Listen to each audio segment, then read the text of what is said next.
അങ്ങനെ ഒരു മാസത്തെ വീട്ടിൽ എൻ്റെ വാസം കഴിഞ്ഞിട്ട് ഞാൻ ദേ ഹസ്ബൻഡിൻ്റെ വീട്ടിലേക്ക് പോവായിട്ട് അപ്പോൾ ഞങ്ങളെ കൊണ്ടുവരാനായിട്ട് ഹസ്ബൻഡ് വന്നിട്ടുണ്ട്. അപ്പം ഞങ്ങൾ ജോസേട്ടൻ്റെ രാഗം അതിൻ്റെ ഒരു റെസ്റ്റോറൻറ്റ് തുടങ്ങിയിട്ടുണ്ടല്ലോ പൂങ്കുന്നത്. അപ്പോൾ അവിടെ പോയിട്ട് ഒന്ന് ഫുഡ് കഴിക്കാമെന്ന് വിചാരിച്ചു. അടിപൊളി ഫുഡായിരുന്നു കേട്ടോ. നല്ല ക്വാണ്ടിറ്റിയിൽ ഉണ്ടായിരുന്നു. നമ്മൾ ജ്യൂസ് എടുക്കുന്നതിൻ്റെ മാത്രം ഇട്ട വീഡിയോ എടുത്തുള്ളൂ. അപ്പോൾ അച്ഛനും മോനത് കുറേ നാളുകൾക്ക് ശേഷം കണ്ടതിൻ്റെ ഭയങ്കര സന്തോഷത്തിലൊക്കെ ആയിരുന്നു കേട്ടോ. അപ്പോൾ ഞങ്ങൾ വിചാരിച്ചു അത് കഴിഞ്ഞിട്ട് നമുക്കൊന്ന് ക്രിസ്മസിൻ്റെ സാധനങ്ങളൊക്കെ വാങ്ങാൻ പുത്തമ്പള്ളീൻ്റെ ഭാഗത്തേക്ക് പോകാമെന്ന്. അവിടെ കണ്ടത് എൻ്റെ ഹസ്ബൻഡ് സത്യത്തിൽ ഞെട്ടി. പുള്ളി കണ്ണൂരല്ലേ, ഇതൊന്നും കണ്ടിട്ടില്ലല്ലോ, ഇത്രയ്ക്കധികം സാധനങ്ങൾ വിൽക്കുന്നതും കാര്യങ്ങളൊന്നും കണ്ടിട്ടില്ലല്ലോ. പുള്ളി അവിടെ നിന്ന് ഓടിച്ചാടി നടന്ന് എല്ലാ കടയിലും കയറുന്നുണ്ടായിരുന്നു കേട്ടോ. നമ്മൾ നേരെ വൈകിട്ട് പോയത്. അപ്പോൾ പിന്നെ കുറേ സാധനങ്ങൾ വാങ്ങാനും നമ്മൾ നിന്നൊന്നുമില്ല. നമ്മൾ എല്ലായിടത്തും കണ്ടു. പിറ്റേ ദിവസം വരാം എന്നിട്ട് വാങ്ങാമെന്ന് പറഞ്ഞിട്ട് നമ്മളങ്ങടെ എല്ലാം ആസ്വദിച്ചങ്ങോട്ട് കണ്ടു കേട്ടോ. മോനെ ഭയങ്കര സന്തോഷമായിരുന്നു. പിന്നെ അച്ഛൻ വന്നത് കൂടിയല്ലേ, അപ്പോൾ ഭയങ്കര സന്തോഷമായിരുന്നു. നിങ്ങൾ തൃശ്ശൂർ വരുന്നുണ്ടെങ്കിൽ ഇവിടെ എന്തായാലും മസ്റ്റായിട്ട് ക്രിസ്മസിന് മുന്നേ നമ്മളിതൊന്ന് സന്ദർശിക്കുന്നതല്ലാണ് കേട്ടോ. അടിപൊളിയാണ്. ലൈറ്റും കാര്യങ്ങളും മാലബൾബും ഒക്കെ നല്ല വില കുറവിന് തന്നെ കിട്ടും. അതുപോലെ തന്നെ ടെഡീസ് ആയാലും ഒക്കെ നല്ല വില കുറവിന് കിട്ടും കേട്ടോ. പിന്നെ നമുക്ക് അവിടെ അറിയാമല്ലോ ഹോൾസെയിൽ കടകളുടെ ഒരു കേന്ദ്രമാണെന്നുള്ളത്, സ്വർണ്ണത്തിനടക്കം.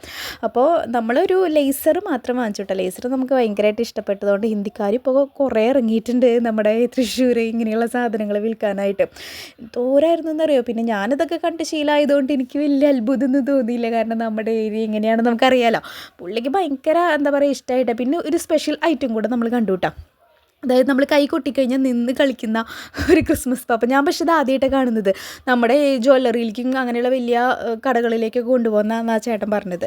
പക്ഷെ ഞാൻ ആദ്യമായിട്ടാണ് കാണുന്നത് കേട്ടോ. ആ ചേട്ടൻ കൊട്ടുമ്പോൾ മാത്രമേ പക്ഷേ ആവുന്നുണ്ടായിരുന്നുള്ളൂ. നമ്മുടെ കൈയൊന്നും അവിടെ എത്തുന്നുണ്ടായിരുന്നില്ല കൊട്ടുന്ന സൗണ്ട് കേട്ടോ. അപ്പോൾ അത് കണ്ടപ്പോൾ ഫസ്റ്റ് അവൻ പേടിച്ചു. പിന്നെ അവൻ ഇഷ്ടമായിട്ടാണ്. ഈ ലേസറാണ് നമ്മൾ വാങ്ങിച്ചത്. വീട്ടിൽ കൊണ്ടുവന്ന് അവൻ കുറച്ച് പരിപ്പിളക്കിയെങ്കിലും അത് അത്യാവശ്യത്തിന് ഇപ്പോഴും ഓടുന്നുണ്ട്. നമ്മളത് തന്നെയാണ് ഇപ്പോൾ വീട്ടിലിങ്ങനെ മാൽബൾബിന് പകരം ഇട്ടേക്കണത്. പിന്നെ ബൾബ് വാങ്ങിച്ചു കിട്ടോ. ഒരു 240 രൂപയുടെ 4 മീറ്റർ കിട്ടുന്നത്. അടിപൊളിയായിരുന്നു. എന്താ പറയുക, പുള്ളി ഭയങ്കരമായിട്ട് അതിൽ എൻജോയ് ചെയ്തു. പിന്നെ അവിടെ ഒരു ടെഡിയുടെ കടയുണ്ടല്ലോ തൃശ്ശൂർ. അവിടെ അറിയുന്നവർക്കറിയാം, കുറേ ബൊമ്മച്ചികളൊക്കെ ഉള്ള ഒരു സ്ഥലം. അപ്പം അത് കണ്ടപ്പോൾ തന്നെ അതിൻ്റെ ഉള്ളിലേക്ക് കയറണം എന്നുണ്ടായിരുന്നു.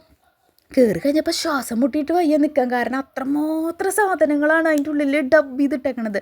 അവിടുന്ന് ഇവൻ സ്പൈഡർമാൻ്റെ ഫാൻ ആയതുകൊണ്ട് തന്നെ ഒരു സ്പൈഡർമാനും നമ്മൾ വാങ്ങിച്ചിട്ട് നേരെ വീട്ടിലേക്ക് തിരിച്ച് പോരുകയാണ് കേട്ടോ ചെയ്തത്. പിന്നെ അവിടെ നിൽക്കാം, എന്താ പറയുക, എല്ലാ കടകളും അടച്ചു. നമ്മൾ അത്ര നേരം അവിടെ സ്പെൻഡ് ചെയ്തു എന്ന് പറയാം. പിന്നെ പുള്ളി ഇങ്ങനത്തെ കാര്യങ്ങളൊക്കെ കണ്ടു കഴിഞ്ഞാൽ ഭയങ്കരമായിട്ട് അവനും നീലനും അച്ഛനും തന്നെയാണ് എല്ലാ കടകളിലും ഇങ്ങനെ കയറി കാണാൻ ഭയങ്കര ഇഷ്ടമാണ് കേട്ടോ. കടക്കാർക്ക് നമുക്ക് എങ്ങനെയാണെന്ന് പറയാൻ പറ്റില്ല. പിന്നെ നമ്മളൊരു തൊപ്പിയും കൂടെ വാങ്ങിച്ചു. അങ്ങനെ നല്ല പോലെ അതൊന്ന് എൻജോയ് ചെയ്തിട്ട് നമ്മളിങ്ങോട്ട് തിരിച്ചു പോകുന്നിട്ട്. നല്ല ചൂടായിരുന്നു കേട്ടോ ആ ടെഡിയുടെ ആ ഒരു കടയിൽ. നിങ്ങൾ തൃശ്ശൂർ സന്ദർശിക്കുന്നവരുണ്ടെങ്കിൽ ഈ ഒരു സീസൺ മാത്രമല്ല, നമ്മുടെ ഹോൾസെയിലായിട്ട് സാധനങ്ങൾ വാങ്ങാൻ ഉദ്ദേശിക്കുന്നുണ്ടെങ്കിൽ ഈ ഒരു ഏരിയയിൽ പോയി കഴിഞ്ഞാൽ അടിപൊളിയാണ് കേട്ടോ. നമുക്ക് അത്യാവശ്യത്തിനുള്ള സാധനങ്ങൾ അവിടെ നിന്ന് കിട്ടും കേട്ടോ. അപ്പോൾ ഇത്രയുള്ള വീഡിയോ നിങ്ങൾക്ക് ഇഷ്ടപ്പെടുകയാണെന്നുണ്ടെങ്കിൽ ലൈക്ക് ചെയ്യണം, സബ്സ്ക്രൈബ് ചെയ്യണം, ഷെയർ ചെയ്യണം.